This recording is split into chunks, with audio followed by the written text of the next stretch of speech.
Bonjour, nous allons vous parler de l'état des lieux dans le cadre d'un bail à ferme. Dans le passé, vous étiez peu de bailleurs à penser à l'état des lieux. Aujourd'hui, vous devez acquérir un nouveau réflexe. Qui dit bail à ferme dit état des lieux.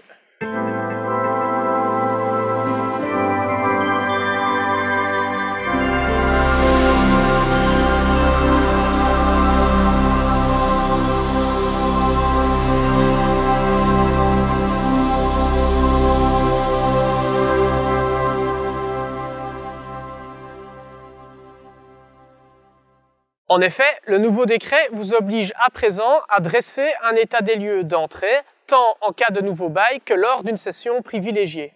Qui devra payer l'état des lieux? Les coûts liés à l'état des lieux sont partagés entre le locataire et vous, le bailleur. L'état des lieux doit de plus être dressé contradictoirement. Que se passe-t-il si votre locataire ne veut pas dresser d'état des lieux? Dans un tel cas, vous pouvez saisir le juge de paix dans les 3 mois de l'entrée en jouissance du locataire ou du cessionnaire. Le juge de paix désignera un expert pour dresser cet état des lieux. Et que contient l'état des lieux? Le gouvernement wallon a arrêté un modèle type d'état des lieux que vous trouverez sur le site de NTF ou sous celui du service public de Wallonie. Il s'agit d'un contenu minimum.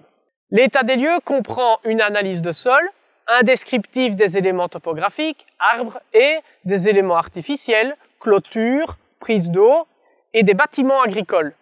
L'état des lieux est important car il vous permet de protéger vos bâtiments agricoles, mais aussi de maintenir certains éléments topographiques. En effet, dès l'instant où vous réalisez un état des lieux, vous pouvez intégrer dans votre bail des clauses visant le maintien, l'entretien, voire certaines interdictions concernant ces éléments topographiques.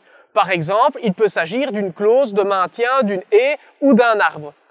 En cas de non-respect, vous pouvez réclamer des indemnités, une remise en état, voire même, dans des cas extrêmes, la résolution du bail devant le juge de paix. L'état des lieux est ainsi important car il vous permet d'apporter la preuve de l'amélioration ou de la dégradation de votre bien suite à la location.